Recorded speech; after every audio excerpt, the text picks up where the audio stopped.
I am Sunny and I am an Indian motorcyclist and photographer. Egypt is the first of many African countries that I will take you around on the Indian made TVS Apache RTR series of motorcycles, along with a local rider. Egypt will also be my 71st country on a motorcycle. Africa is a vast continent, with almost all countries being developing. Reliable and cheap mobility is the most important factor. I was pleasantly surprised to see that the Made in India TVS had a dominant position in the entire African continent, with the RTR series being for the enthusiasts. Aside from being a proud Indian because of this was also about the two greatest civilizations to ever exist on planet Earth. From having the oldest language in the world, Sanskrit, an ancient Coptic Egyptian, to being the oldest civilizations in the world.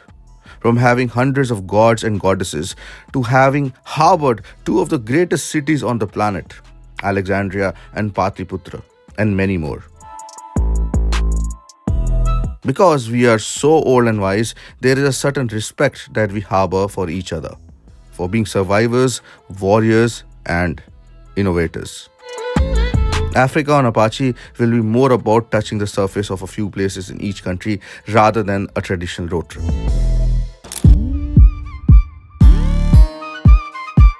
I landed in Cairo, the biggest city of Egypt, and its capital was a revelation. Wide and smooth highways, incredible amount of billboards, a very busy vibe, the old and new architecture and cultures coexisting. We are having this sort of get together. I'm in a mall here.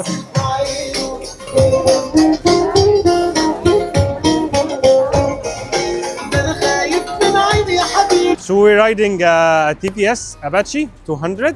It's very lovely motorcycle to ride inside the city, and we will take it for a long trip, maybe tomorrow.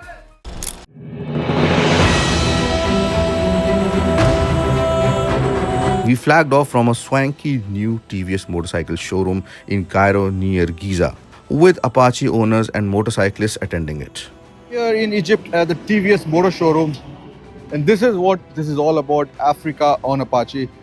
Egypt is the first country that I'll be doing. The showroom is brand new. There are a lot of people here, some customers also already. TVS Apache customers. Apache is considered to be a premium motorcycle like it is in India, the RR310, but they don't have the RR310 here. One of the bikes I'll be riding here. There are three things, which people associate Apache here: performance, reliability, and technology. There are other products also in Africa.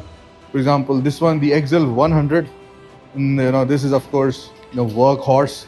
Apache has been my favorite. A lot of people have grown up with Apaches in India, and now they are actually selling in Africa. America to Asia to ASEAN. We are dominating in different lands. We have customers everywhere. So in Egypt, Haitham, Ahmed, and Osama, all three will take Sunny to different places, and they will show him the tradition, the culture on Apache. Eine Biker! Eine Biker! Let's go!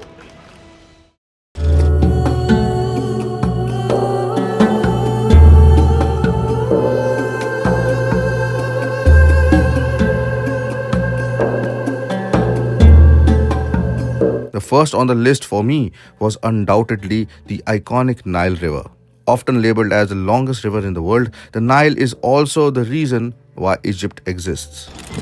This is an incredible movement overlooking the Nile here, the cradle of civilization. I mean, it's unbelievable to think that a river can be so important. This is no ordinary river. This is Nile, the longest river in the world.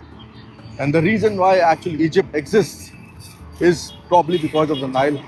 95% of the Egyptian population is still around the Nile, and here in Cairo it must have traveled around 6,000 kilometers from Lake Victoria down south till here, and then it will go into the Mediterranean. This is truly an iconic movement for me. Traversing through downtown Cairo and even the surrounding new highways is a sensory overload. But not for an Indian though. The incredible sights and sounds and juxtaposition of the ancient and modern is enough to put even the hardened traveler in their place. There is always so much going on.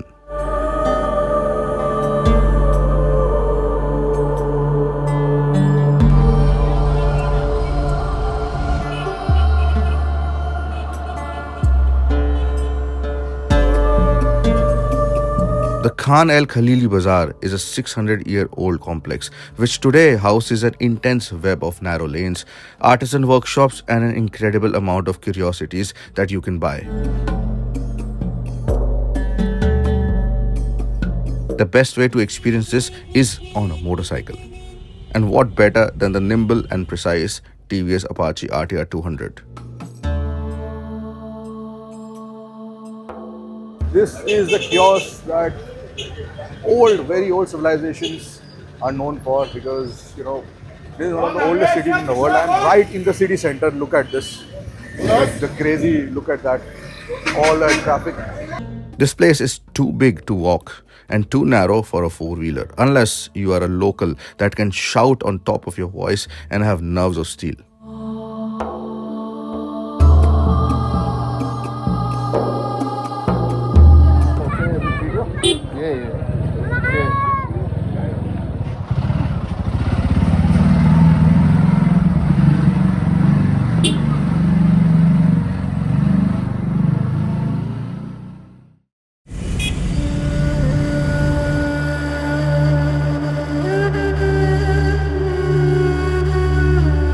Next on the list was Egyptian Museum.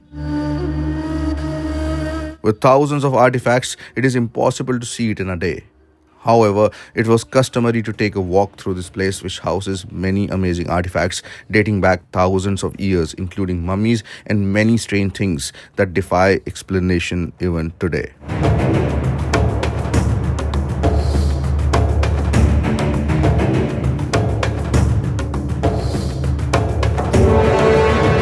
The most important landmark was reserved for the last in Cairo. One of the wonders of the ancient world, the Great Pyramids of Giza.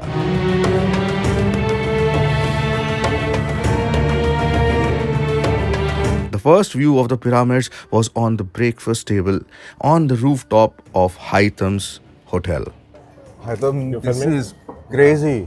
Yeah. This is crazy. Like, is it very normal for you here, the pyramids, because you're from Egypt? Yeah. It's very nice place, but our view. But every time you see this view, even if you are see it before, you will be surprised.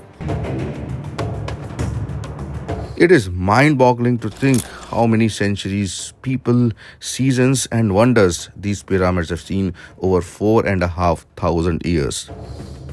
Even today, no one is able to figure out how they were conceptualized, let alone their physical construction. Some say aliens helped, but where are they now, when we struggle to build anything even close to the massive scale of the pyramids? Even with the plethora of tourists around you, you do feel an urge to think of the insignificance of one's own lifetime against these majestic tombs that have housed the pharaohs. Finally, here in the middle of the biggest necropolis here, the Giza necropolis. Necropolis is such a futuristic word. It essentially means where tomb, a burial tomb.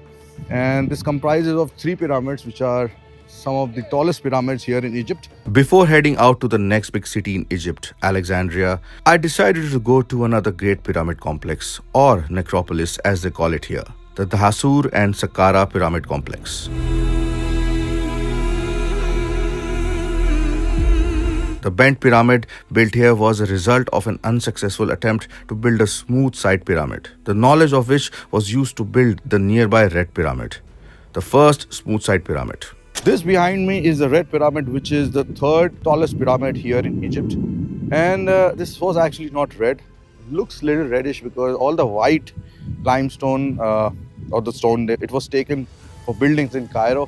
Over there, if you see that odd looking hill, that's actually not a hill, that's also a pyramid. That is called the bent pyramid because of its odd shape. And then on in the farther distance over there, you'll see another hill sort of a thing that is called the Black Pyramid. I'm touching a stone which was bought here by people without machines. This must be weighing around at least a ton or more, 4,500 years ago. This is absolutely incredible. The amount of erosion, the amount of winds, but a lot of things that these stones have seen, only for it to be touched by me today. It shows how insignificant we are in the scheme of things.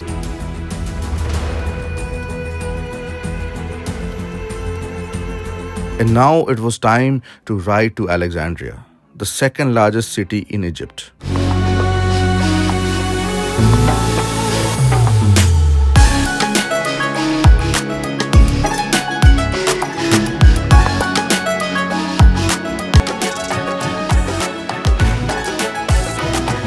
The road from Cairo to Alexandria is a multi-lane superhighway where almost most of the time motorcycles are exempted from toll.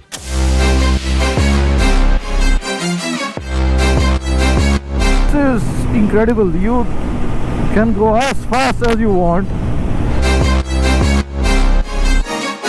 Really nice highway. I wasn't expecting this. It's a very good highway. Yeah, it's very good highway. What does these gates mean? It's gates of Cairo. Oh, so this is the gate This of is the Cairo. small one, and there is a big one. The road from Cairo to Alexandria was a pleasant surprise, guys. I mean, this is a 10-lane highway, and it's amazing. You know, I didn't expect this to be in Egypt, very frankly, because the kind of images shown to us, you know, like you see images of India which are like bad roads. You know, Yeah. This is a great surprise. We rode into Alexandria into the sunset and stopped at a place called El Max, which is also referred to as the Egyptian Venice.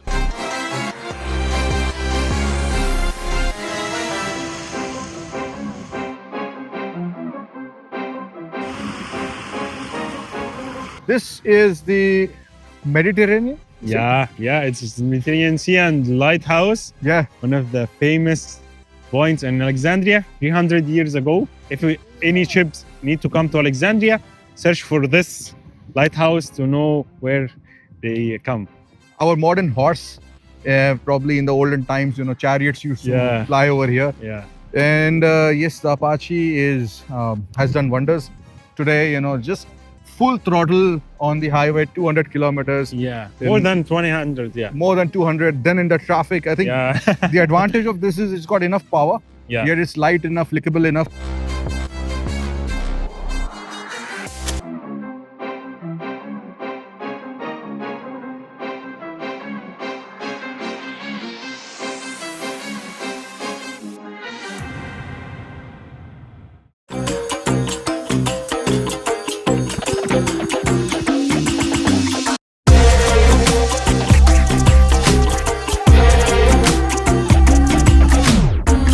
Alexandria is a 2,500-year-old city, often counted as one of the greatest cities on the planet.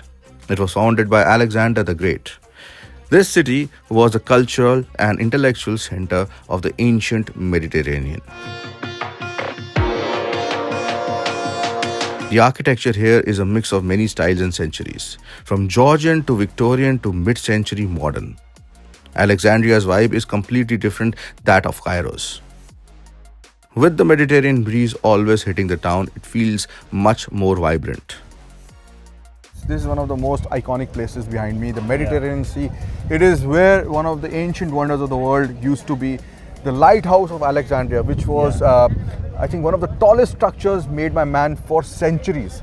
But because of earthquakes, now it is in ruins below the sea. This castle, Yeah, it's Qaitbay Castle. Yeah. It's 600 years ago built to protect Alexandria from any sea attack.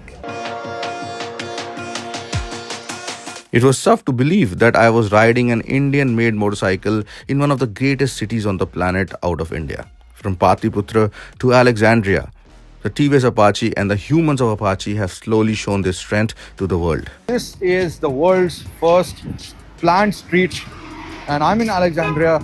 It is incredible to think that this street here is 23 centuries old, and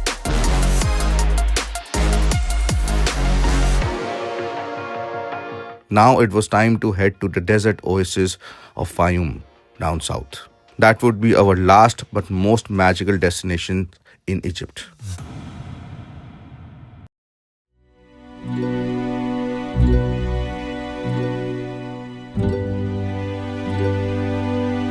Fayum was 300 kilometers away, and we checked into a desert resort camp that was extremely serene and beautiful.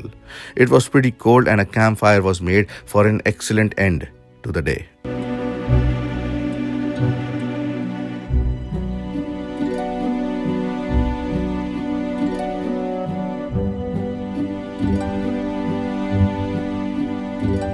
Here are how the bottles are leaking the light inside. And let's see how it is outside.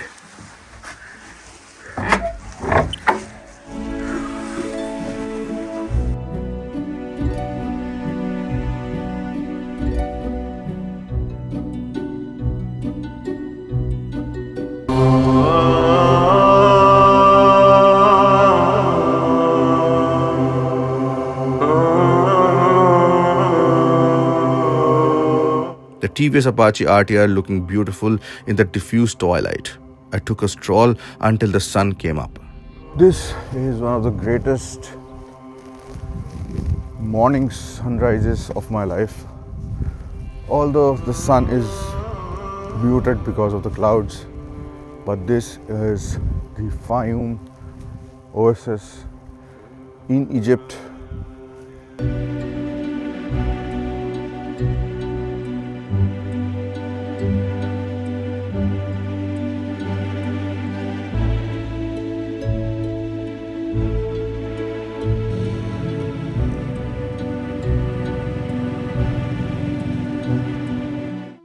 And this is what I love about motorcycles, that you can go pretty much anywhere, but not beyond this, because this is on road tires. In talking about this place, it's absolutely spiritual. I love the desert. And behind me probably you can see some lakes. Makes you wonder, where is the water coming from in the middle of literally nothing. It's desert, it is hell.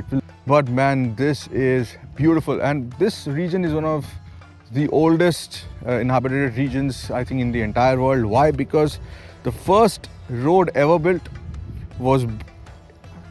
on planet Earth, I might add, recorded, was here, and which was to bring stones from the quarry to the lake, which is over here. It's an ancient lake, and that is the first recorded street or road. And that road still stands today. I mean, the lot of pavement is still intact, but you have to travel quite a lot to see it. This is our breakfast table here. Haitham, Osama is here. Good morning. And what were you pouring? Honey? Yeah, this is like a traditional breakfast. We have here beans, and this is cheese with tomato. Okay. And this is traditional bakery. It's called fitir mishaltet. What do you call this? This normal bread. Okay, this is kind of roti that we have in India. Yeah. And this here is, I think, lacha parotha, maybe. Yeah. And boiled eggs, olives, beans. This is cheese. Yeah, cheese with tomato. And the very important thing, this green is called gargir. It's give the bones, bones more stronger. Yes. So after this, we are going to go riding with Osama and Haitham.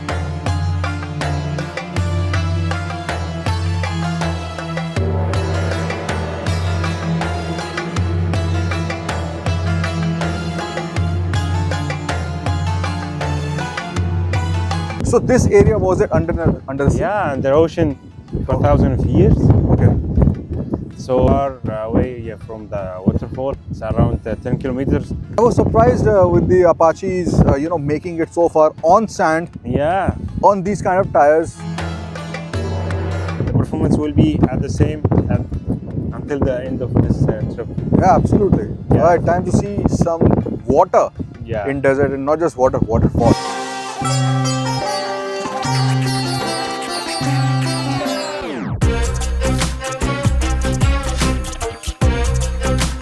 It's the only waterfall in Egypt.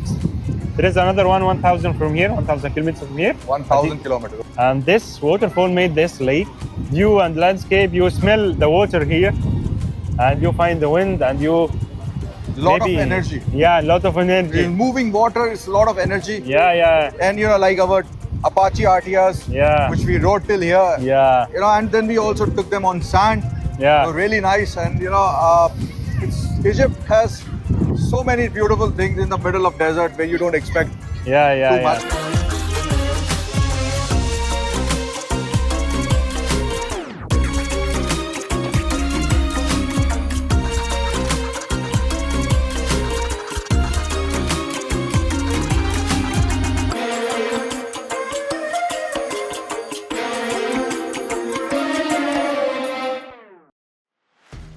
Egypt was an incredible surprise. Amazing roads, beautiful chilly winter mornings, contrasting vibes of the two mega cities of Cairo and Alexandria, and thousands of years of history and mythology.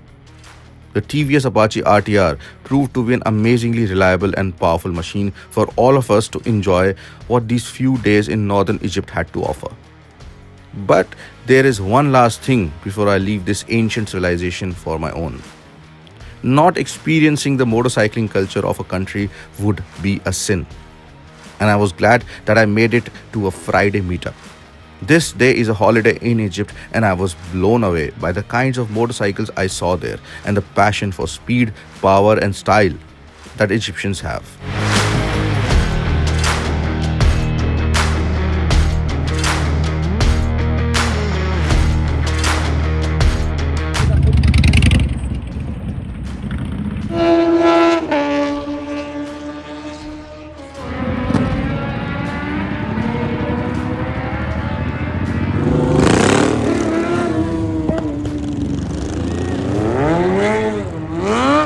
The TVS Apache RTR stood just fine with all those horsepower laden motorcycles. It was stylish enough and stood handsome.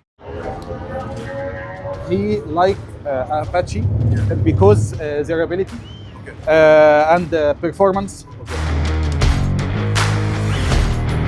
I found that there was a deep sense of respect for TVS motorcycles in Egypt compared to other countries' cheaper bikes, because TVS was seen as a reliable and stylish brand that did not want to rip off its customers. And isn't that what two great civilizations do? Thrive and ride till the end of time, respecting each other.